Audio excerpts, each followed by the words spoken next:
Hey guys, today we're doing page 51 and the title of the song is Jingle Bells, and we're still in G position, and this is what G position looks like. This, remember, the right hand starts in G and ends on D, and the left hand starts in D and ends on G. Okay.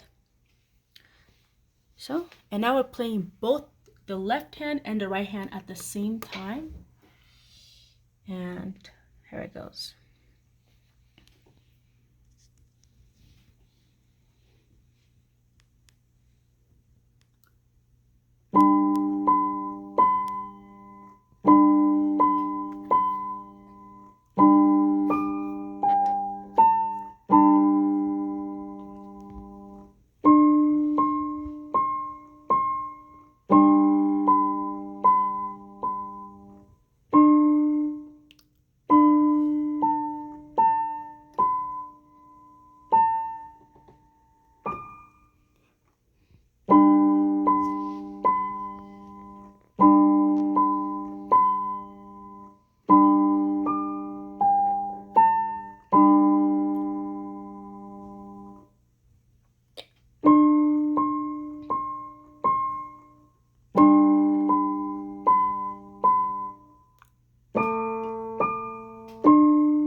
Okay, now I'm going to play the song slower, and here it goes.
Thank you, and I'll see you in the next video. Bye.